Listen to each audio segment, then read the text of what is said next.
Good evening, everybody.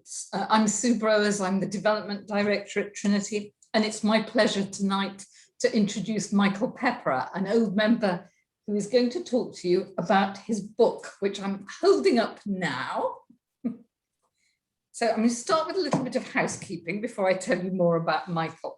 So during the talk, please could you keep your microphones on mute? If you want to ask any questions during the talk, put them in the chat, or better still, at least I think better still, save them until the end and ask them in person when we get to the question and answer bit. So looking at Michael himself. So for some of you, you don't need an introduction to Michael because you were all at Trinity together. But for those of you who did not overlap with his time here, let me give you a little bit of an introduction. Michael came from Ghana to school in England in the mid-1960s, becoming head boy at his prep school and gaining a scholarship to Harrow. From there, he gained admission to Trinity in 1976, where he read Lit Hums. His book, published last year, is half autobiographical and half fiction, and I am thoroughly enjoying it. I absolutely recommend it. I am about 3/4 of the way through. So let me hand over to Michael. Thank you very much, Sue, for that wonderful and wonderfully crisp introduction. I hope my talk can be equally crisp. Now, in terms of motivation, why did I decide to write the book? It's my first, so I'm a total debutant. I reached the stage in my life, really, when I would say it was the second flex point of reflection, because when I hit 50, that's when I realized that, like a lot of people, I'm not going to be around on this earth forever. But when I hit 60 and became a fully fledged member in 61, then I said, crikey, no one has written much about me, so I better, I think, write about myself. Plus, there was the fact that there was a lot going on, really, in the world in terms of understanding why things are the way they are. And I didn't think that things were always being reported in a comprehensive enough manner. So I wanted to write a book, and I had a lot of time on my hands, you know, in retirement. So I decided, well, look, instead of doing nothing, let me have a go at writing a book where I can not only have or undergo the catharsis of putting out there a lot of the experiences that I've had in life, but also gently didactic in just sort of pushing the reader slowly in a certain direction, but all within an entertaining context. I mean, my main objective is to write something that entertains and hopefully just leaves a lesson or two. Some of it improvements that I learned from life, all the way from school onwards, and some of it which is, if you like, borrowed experience. But just to take it from the top, I was not the first, but I was one of the early students there in the 60s that came from Africa to boarding school in the UK at a time when there weren't many Africans around. And so I thought I would actually give a perspective from real history about how it was, and in terms of how far really things have moved since then. But one lesson, actually, paradoxically, that I felt needed to be gotten out there was that things were tough not just in those years, and it depends of the further back you go. Things were tough, not just for Africans. It was obviously tough. I mean, it depends how far back you want to go. Tom Brown's school days, or to the days of conscription or transportation, where you steal an apple and you're packed off to away from your family to Australia for the rest of your life. I mean, obviously the world is getting more tolerant and considerate in general. Of course, you have these reactions, but the general trend is, in terms of people's behavior towards each other, has been generally in a positive direction. You do get these regressions or backward steps, in terms of the lunatics that pop up from time to time, like your Adolf Hitlers and so on. But in general, in terms of unlearning and understanding, I think that the world has been moving in a positive direction. And I wanted that to come through, because too often nowadays the narrative is that white people are the big bad people that were colonized. Yes, they were. I mean, it was all about money. I mean, you'd have a situation where King Philip was sending, his Spanish or the Portuguese king before him, his navigators really looking for money in the Caribbean, and so they would loot gold in those parts of the world, the Caribbean, and then the British, Sir Walter Raleigh and company would nick it off them before they've been able to bring it back to Spain. So it was always about money. But the thing is that, in Africa itself, I mean, life wasn't some kind of nirvana where we had also different disparate ethnic groups and tribes and so forth. We didn't have a situation where all these people were getting on with each other so well, and then the colonists arrived, or if you like, the big bad Europeans. So I feel we need to say, yes, I want to tell my story, but I also want to get out there that things that I experienced and a lot of things that are duplicated, or whatever the word is, multiplicated, are repeated all over the world in different ways. So I felt there was a need to get that out there. Yes, to report my story, because I experienced these things, to teach people a little bit about life. I mean, a key lesson that I wanted in there was never feel sorry for yourself, because unless you're born, with a handicap, or let's say you're involved in an accident that is none of your doing, a lot of what happens in your life is down to decisions that you are freely, making, with free will. So look at yourself a bit more, because there's too much of that finger pointing goes on, as we all know. It has gone on, but it's become more acute when you have demagogues holding the reins of political power. That sort of presentation becomes more stark. And I feel that there's a need to reserve most sympathy, not for ourselves or our groupings, but a lot of sympathy for people who are in a tough situation, not of their own making. I don't know, there's too much about rights and not enough about responsibilities. I may sound like an old conservative, but I just prefer to look on myself as somebody who sees all the facts. I'll give you another example. There are plenty of Black people who are horrified, as I was, the George Floyd murder. And thank goodness that Derek Chauvin, which is the right name for an awful character like that, so chauvinistic as you can imagine, he was properly dealt with. But around that same time, or shortly after, there was some murders, committed. I think it was in Kenya, one group against another.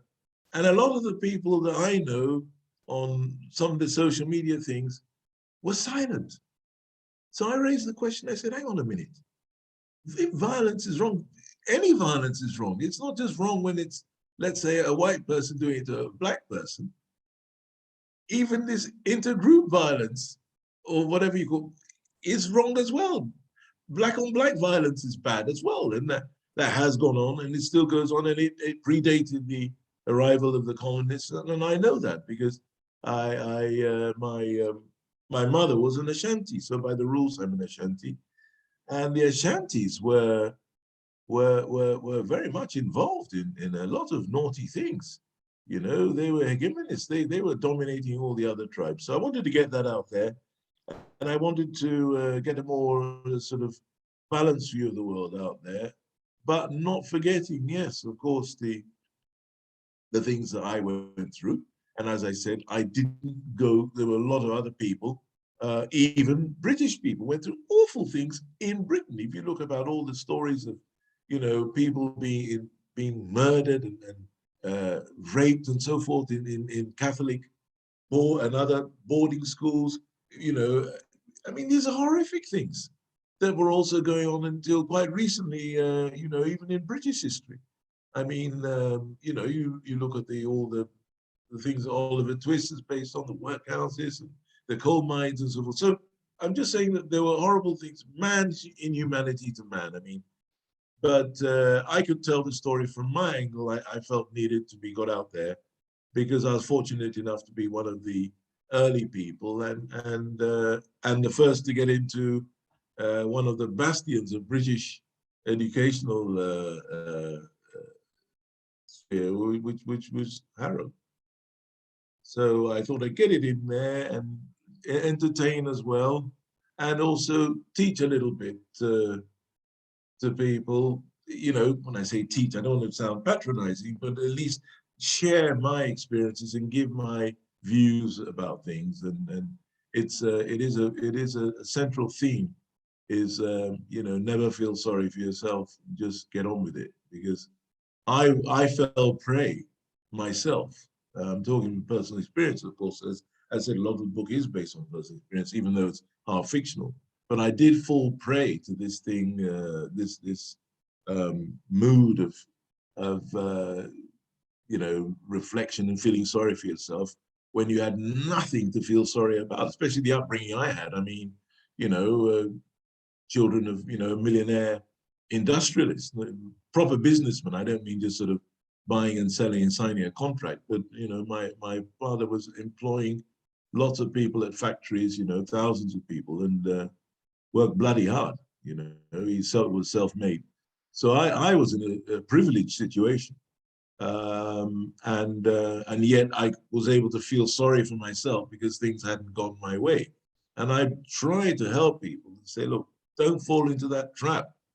You know, it's a competitive world out there. You've got all these, think about all the advantages you've got and get on with it. So, and then I end up with, obviously, being interested in politics. So it is a passion of mine. And another key theme of the book is really the disappointment at the slow rate of progress since independence in the late 50s and 60s for African countries from all the colonizing powers, how slowly things have really progressed as compared with countries in the Far East that got their independence at exactly the same time. So it's obviously been a source of disappointment to me, that sort of slow rate of development. So yeah, I thought I had to get that in as well, and hope for the future. Looking at South Africa, you know, where you've got the second situation, Zimbabwe, or as it was before Rhodesia, was the first situation where you had Black majority rule taking over a country that had all the development, you know, parameters and features there, and making a complete mess of it. And then, you know, you had that situation being repeated in South Africa. And a glimmer of light at the end, you know, with the nation running around the Springboks for the second time, the first time obviously in '95, shortly after Mandela was released, but this was like a second opportunity, I felt at the time, for people to show that it doesn't matter if you're black, white, whatever, just, develop and stop feeling sorry for yourself. Feel sorry for yourself, sure, if you deserve it. I mean, the slave trade, the real victims were those who ended up in Caribbean and United States and so forth, the New World. But not those. When I hear Africans, looking forward to reparations, I'm thinking, crikey, that you guys know that we actually collaborated with this. I mean, Asantehene was one of the biggest, slavers in a certain way. I don't want to say I'm actually quite wary about being recorded saying that. And of course, the excuse will be that he was being bullied by the colonial power. So what could he do? But the reality is that the Ashantis were conquering huge swathes of the country at the time. And now you've got all these prisoners of war as you're going along. Now, what are you going to do if you've got to feed them, look after them, and look over your shoulder all the time to make sure that they're not going to put a knife in your back? And then somebody comes along and says, well, look, we'll offer you some cash and whatever else, gold, chocolates, whiskey, I don't know, whatever else, to take them off your hands. Of course, the temptation was there. But in terms of reparation, I mean, we're not going to get reparation. So there's this whole distortion. Oh, once we're black, then we're entitled to the reparation. And there's not enough analysis. Every situation requires its analysis. That's why compensation, for instance, is being paid to descendants of slaves is based on things being done to them that were wrong under the existing laws at that time in the colonies or United States. So I'm just saying that things are just oversimplified, I felt, and I felt, look, let me try and get stuff out there without being too in an entertaining context. But it's not trendy. This book is definitely not trendy. I mean, I had someone wanting me to put a slant on it, this usual sort of, BLM it, Black Lives Matter and all this. And this is, I'm sorry, it's Black Lives Matter, yes, as all lives do. But it's a point, but I mean, it doesn't mean that every situation you hitch onto that bandwagon. I mean, if my story had been of, people who were victimized, whatever, I mean, talk about Tulsa, race, rats, or the whole slavery thing in the first place, sure, tell that story, the George Floyd story, but that's not my story. So I'm not going to distort my story just to be able to fit a certain narrative. So I tried to stay independent throughout the book, and then to just plead for that hope of people to focus on development, not get distracted by sloganeering, but to look at themselves and own up to their own failings. And that includes all the newly independent countries in Africa in particular. So I think I'll wrap up at that point and await feedback. Sarah, do you want to open up the floor to questions, or do you want me to do this? Okay, right. Would anyone like to ask any questions? And if there's questions in chat, I, of course, can't see them, just because I'm not great with the technology. So if there are any questions in chat, I am going to rely on Sarah. Has anyone got anything they'd like to ask Michael, or any comments they'd like to make about what he said? There aren't any questions in chat yet. I do have a question, if I'm allowed to ask. Yeah. I've thoroughly enjoyed your book, and but I was interested in the story about there's one of the people who's a sort of one of the characters who's at the other end of the scale to your main character, who everything goes terribly wrong, and he does pity himself, and he gets embroiled in a gang sort of situation. I wondered what sort of research you had to do into that situation that he got into. Okay, Sarah, you were breaking up at points. Okay, you're clear now. It was slightly going, but generally, I think you are asking about the character, the Kwesi Osei, character, if you like, parallel lives were on the wrong tracks, and what research I had done. I have to own up that Kweku was a totally fictional character. My own life is been a lot more boring than the life of Kweku. And there were various situations where I felt I had to throw some spice into things. So Kweku, this parallel character, was totally made up, and I did not do any particular research. I would say what I really outputted with regard to Kweku were bits, from my accumulated experience watching films, videos, fictional and real life, about what can happen in life when things go wrong. So it was really a case of learned experience, as it were, and not a particular source, but just what I could imagine happening. Thank you. Does anyone else have a question? Yes, Michael. Obviously, we haven't seen or spoken to each other for 45 years, so I don't know whether you have children or not. But if you do, or if you don't, if you had children, would you have sent them to an English boarding school? Actually, Michael, I had 3 children, a boy and 2 girls, and all 3 of them went to English boarding school. Okay. My eldest, James, actually went to Harrow. He was in the headmasters, I was in the Knoll. And my second born, Beatrice, went to Cheltenham Ladies on a scholarship. She's quite a bright individual. She is, she's around. And Anne-Marie, the youngest, was at Godstow and went to Queen Anne's. Okay. Yeah, so all of them went to. So you can see, I didn't think there was a lot wrong with it. No, absolutely. You just an aside. My wife is Turkish, and when we had children and we were looking at schools, she turned to me and said, "What's a boarding school?"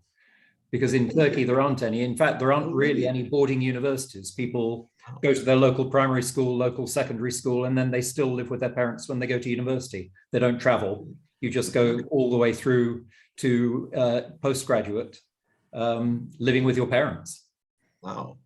Different world. So our kids did not go to boarding school. Okay. But do you wish they had? In a way, I don't know. No, neither of them expressed an interest in going, and I went to a day school. So I didn't have the experience, and we never really considered it seriously. They were lucky enough to get into good day schools in London, so we never felt the need. Excellent.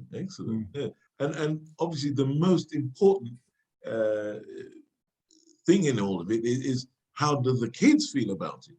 I mean, as I wrote in the book, I mean, my first 2 months, I cried nonstop, which you would at the age of 6.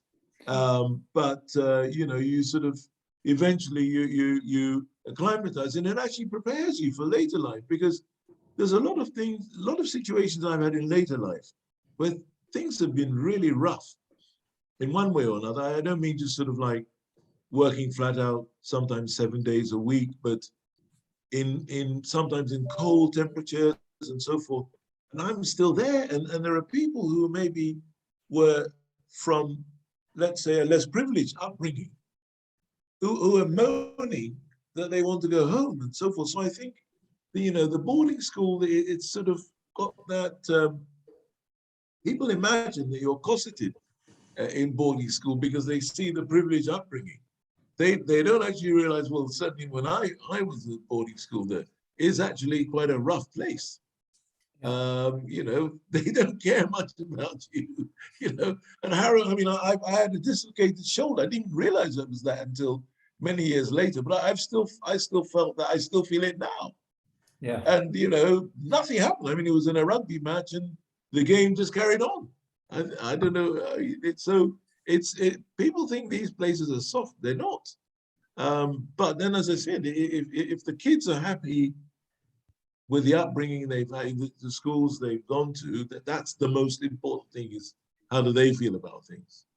So I'm glad in your case that they all loved it, and mum as well. So that's great. Yeah. Good times. Yeah. I have a question that leads on from Michael's, unless anyone else has something they want to ask. So I was going to ask whether your children's experience of boarding school was very different from yours. And for those who haven't read the book yet, I should say that Michael went to the first boarding school where he says he cried every day for the first 2 months, and it sounded horrific. The second one, which sounded generally much, much better, and Harrow, which also sounded good, as far as I could see. Have your children had a very different experience? Okay, so yes, thank you. I would say that in my case of my children, they benefited from the changes that were going on in society around them, which also affected schools, not just in terms of legislation, because people always want behavior to, or improvements in behavior to evolve naturally, you know, this sort of bottom-up approach that, oh, people will learn to do better. But there's no question that legislation gives people, you know, a reminders as to how to behave, or the reasons for regulating behavior. So I would say that the race discrimination legislation that came in from the early 70s, paradoxically, at a time when, for the first time, there was a huge clampdown on immigration, which I can understand. You see, that's the thing. A lot of people can't understand these things. If things are running in a certain direction, if there's no control, they don't get better, they get worse. Legislation is sometimes needed to prevent things getting worse.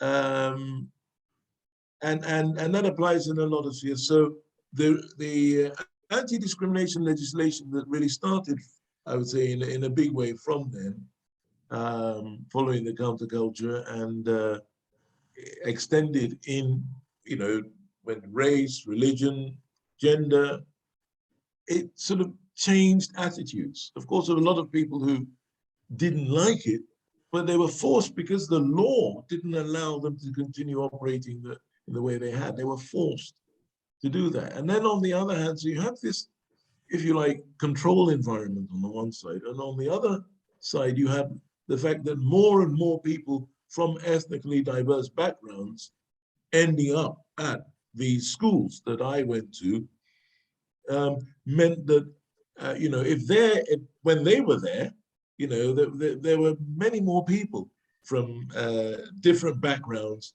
Attitudes had, as I said, partly through legislation, partly through, you know, the media, if you like, the maturity of the media. It's difficult to talk of that nowadays, but people started looking at things in a different way. And the media, they want to sell papers. So if they see things moving in a certain direction, they will actually follow that. So it's following and steering the media. It's a symbiotic, very sometimes chaotic relationship. But so they were helped both on the one side by the increase in regulation, and on the other side by more people around them who were like them. And so there was always a ready refuge. I mean, if there were these instances of discrimination or, you know, assault, you know, there was a ready comfort, if you like, and self-defense environment there.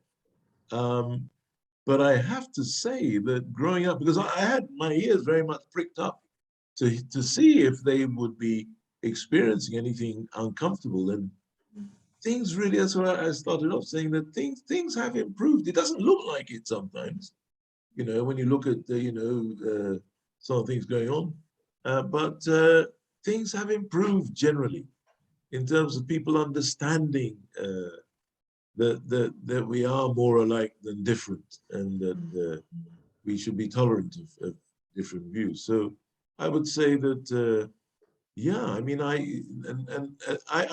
not heard them regret going. Boarding school it can be a tough environment, but it depends. What do you want out of life? As in my case, because boarding school was the toughest thing really I had to do. Everything else since then has seemed a little bit like a doddle. I mean, and that was actually the one of the big, in a sense, problems with my going to Oxford, where you are left to manage yourself, which is quite right, because you're past adolescence, or you're growing. You are supposed to be getting ready. I know, let's say in and vice versa, 25 is the real age of adulthood. I think so.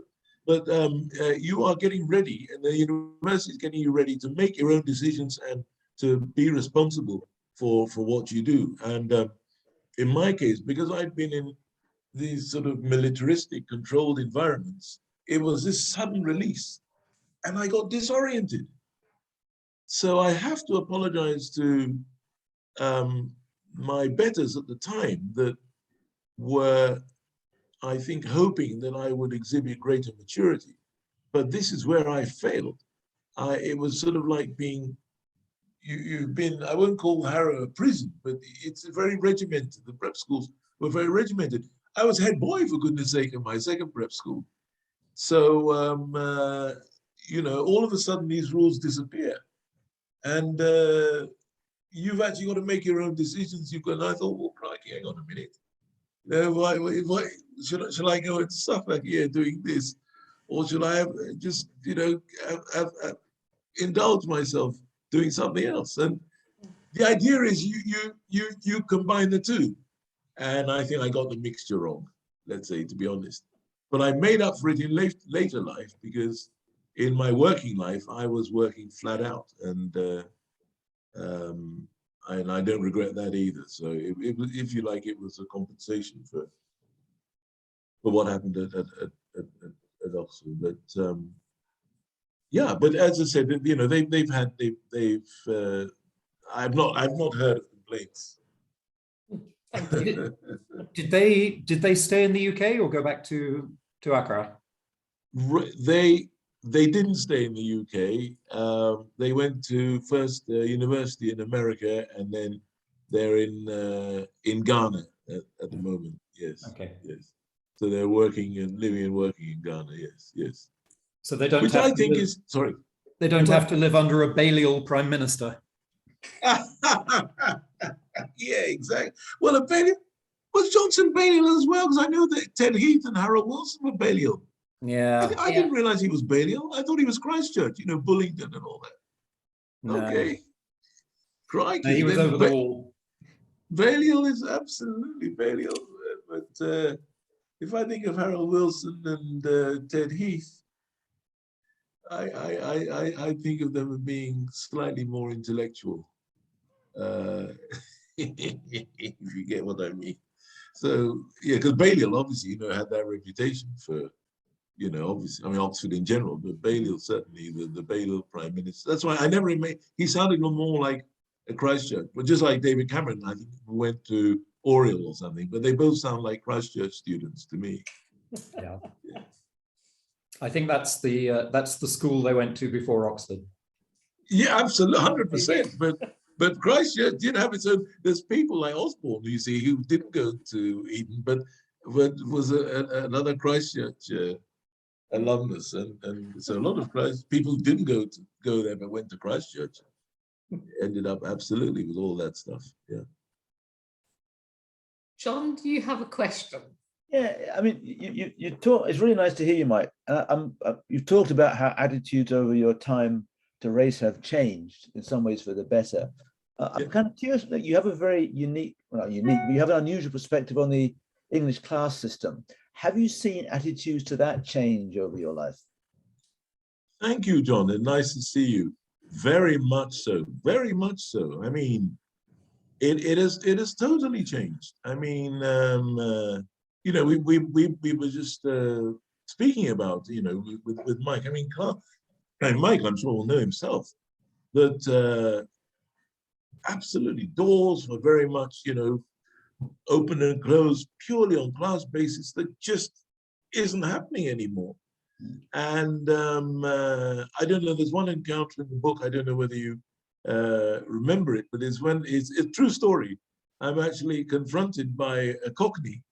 I've bowdlerized all the names, so I won't tell you his name, but he really did straight up, you know, just look at me and like said, I don't think black people should be allowed to get into Oxford.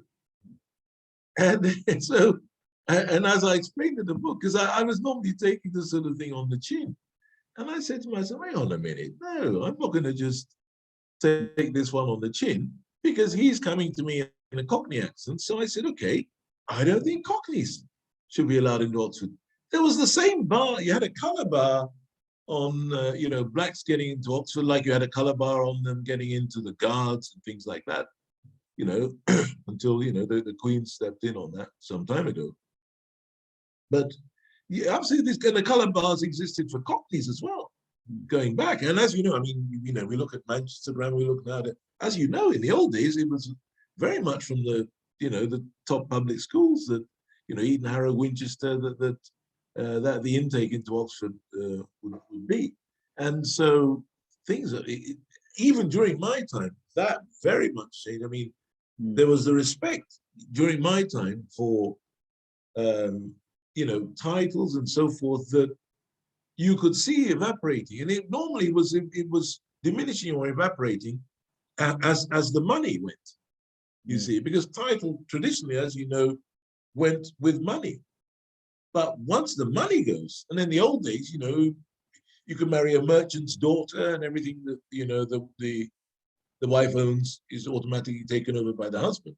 So sometimes the wealth of an estate could be maintained that way, or in other ways, you know, as I said, robbing the colonies or some other such conduct.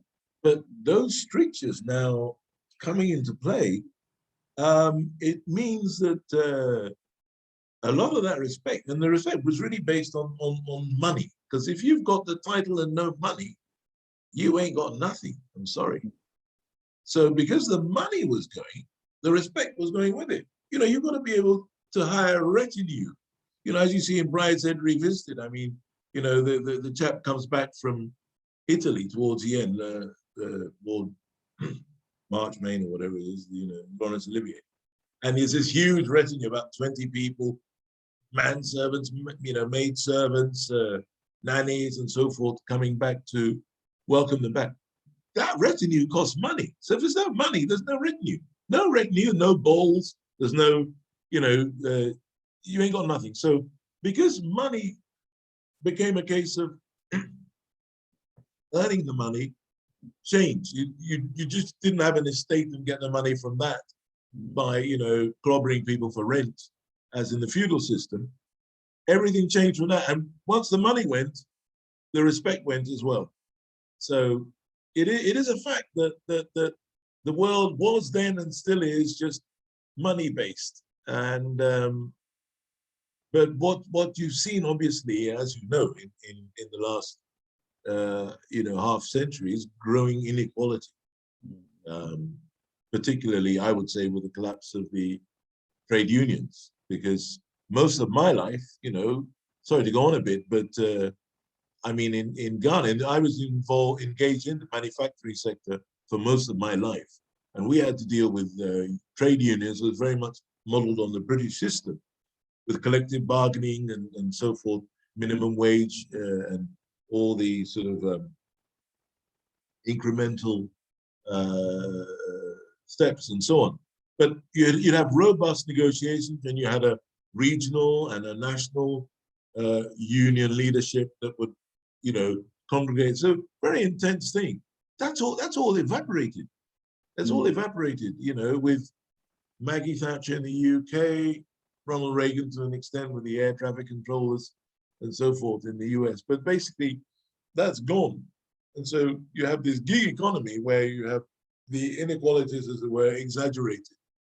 And like everything with a swinging pendulum, if it goes too much this way, it will end up going the other way. So the smart people, like the Warren Buffetts and Bill Gates and so forth, understand that why not, pay more tax, But you have people on the other side, the Kochs and so forth, who think, no, I still got to, it's my money, So who knows where it'll end up, but yeah, absolutely. The money was always underpinning class. And so the class thing went with the money. That's my opinion. Thank you. Does anyone else have any questions for Michael? Go on, Sarah. I have a question, Michael.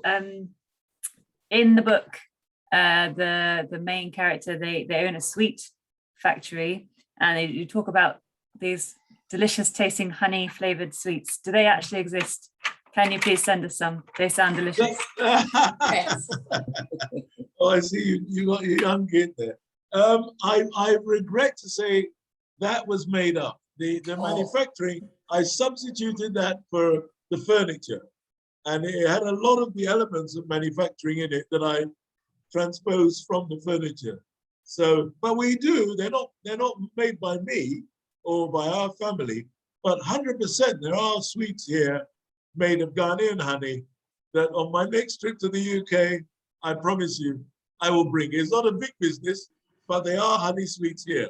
The Ghanaian honey it's darker than the European one, but it's very nice as well. So I will bring you some, but they're not made by us. Thank you. That sounds great. Yeah. We just had a rainstorm starting, another rainstorm starting here. So in case my volume, I'm trying to sort of getting another rainstorm. It looks much the same here. It's turned very dark, and I know it is gone 6 o'clock. It's rain dark as well as evening dark, Rick. Okay. Just wait until tomorrow. We have apparently the biggest storm of the year hitting us tomorrow. Have we? Wow. Oh, goodness. Really? Yeah.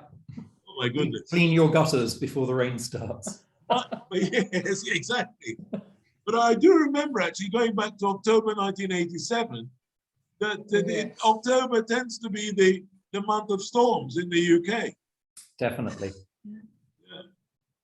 Yeah, we had we were having a lot of work done on our house back then, and we'd moved in with the next door neighbors to find that having moved in with the next door neighbors, our roof came into their house through a wall during Oh that my storm. goodness. So we moved out and the house followed us. Oh my goodness. That's amazing. But I hope everyone was okay. Sorry.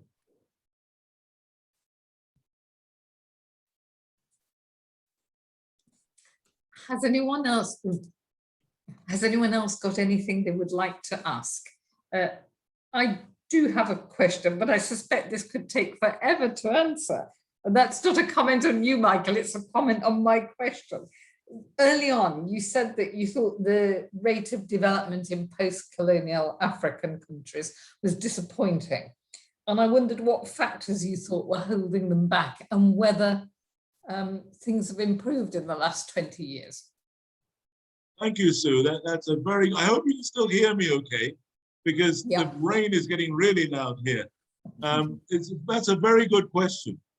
It has been variously termed the development conundrum.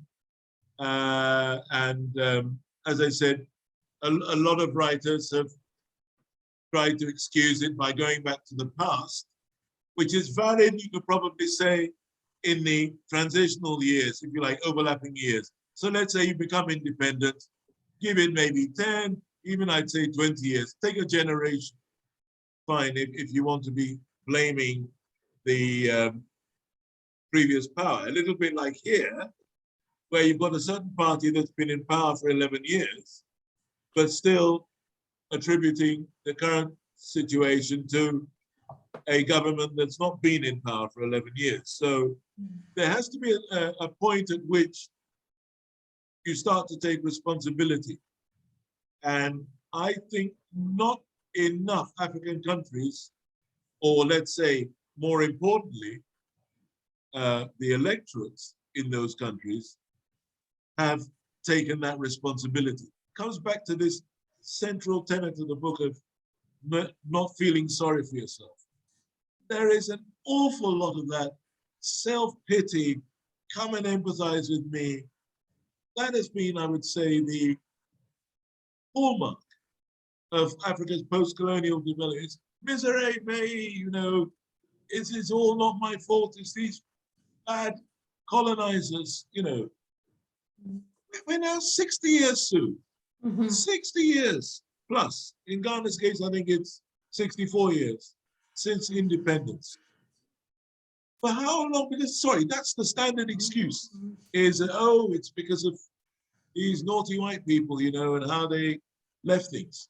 Of course, you see, that was fine when Europe was still the main trading, and United States, Canada, and so forth, was still the main trading partner.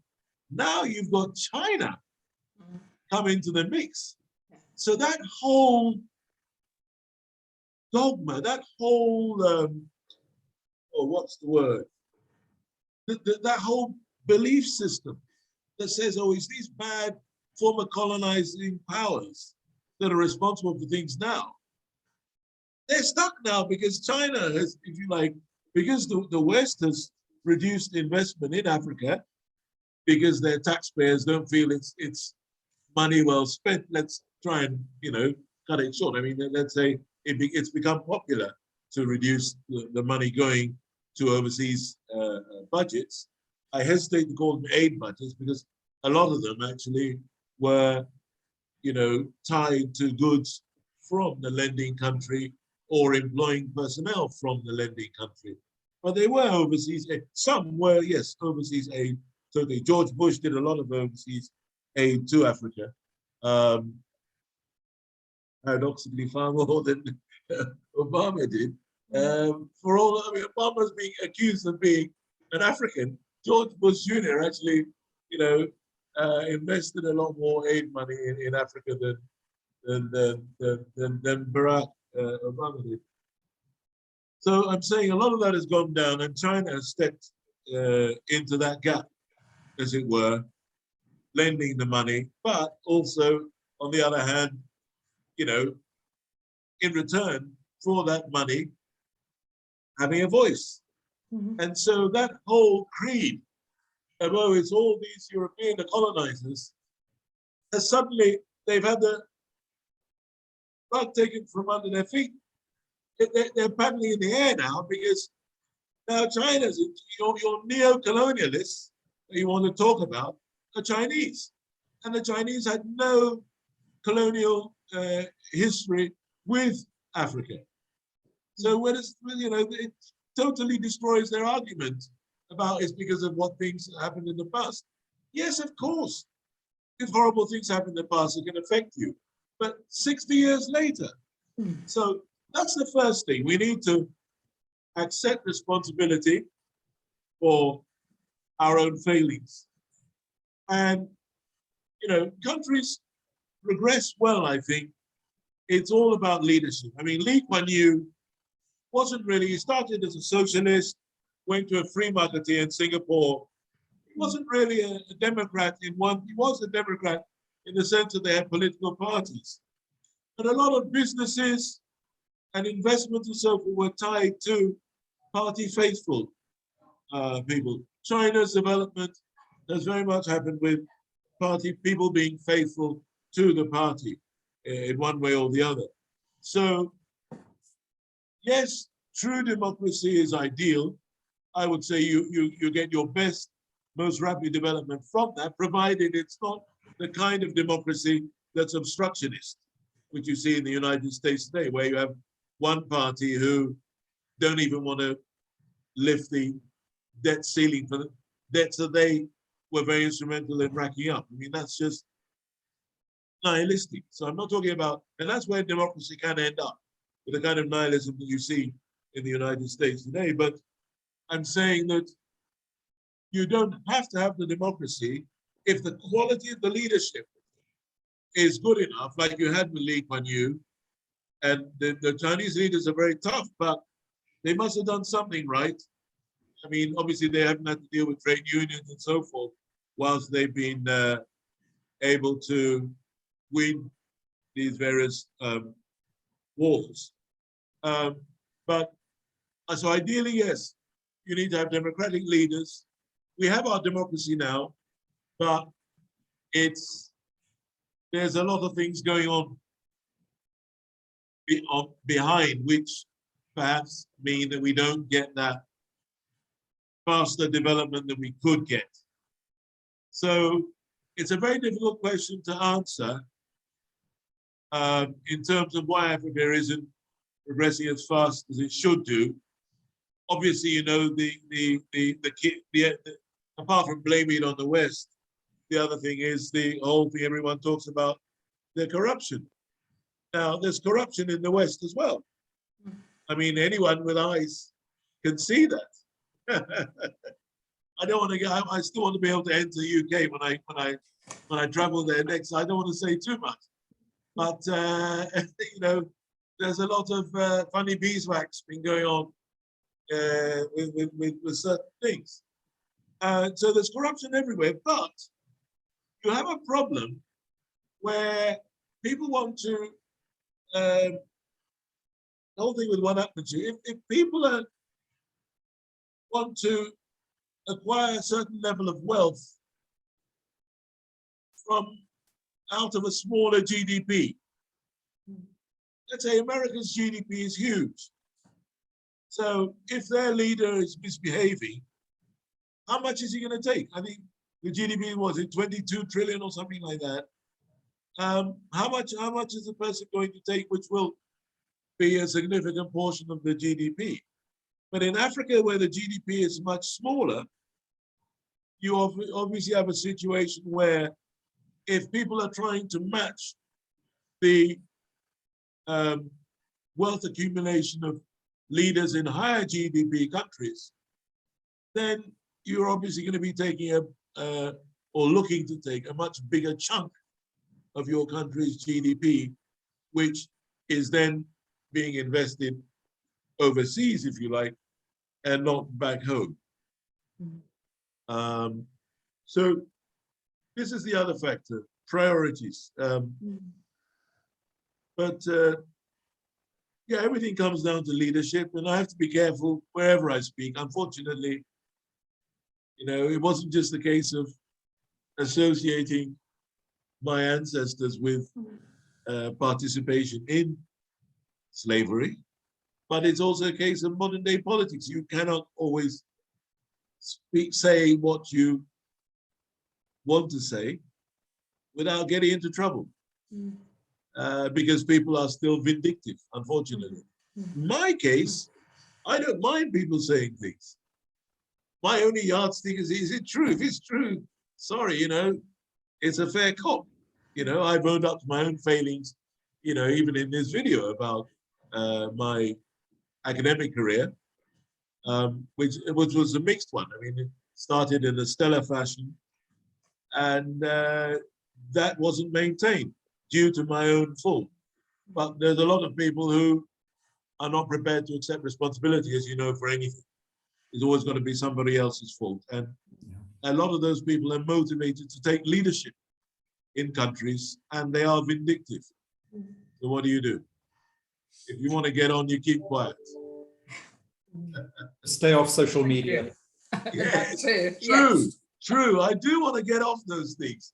Yeah. I do want to get off those things, but you know, there's some friends that I don't know. Yeah, 100 Mike, you're 100% right, sir. Yeah, the only one in our family who's on social media is my dog. Who we've just seen, I think. Well, he keeps jumping up. He's under the table at the moment. He was my retirement present 5 years ago, 6 years ago. Yeah. I will need to go, and I've got to drive the kids somewhere. So Okay. Mike, I'm it's been going a to real round- pleasure, sir. Well, it's nice. Yeah. Maybe Sue can put us in touch. I Just will. Send us I a will. joint email and I'll drop you a note. I will. Fantastic. That'd be great. Really good Thank to you, see Mike. you. Thanks for coming. I bought the book but haven't read it yet. Okay, well, do I let can me recommend know. it. I will. Do let me know. I used to Most- read almost exclusively on long haul flights, but I haven't taken one for 3 years.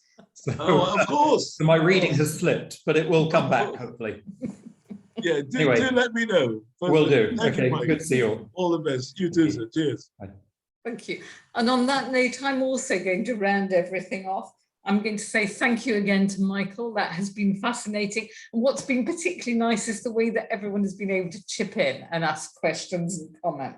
And it's lovely Thank you. to introduce you or reintroduce you to some of your friends. So thank you again.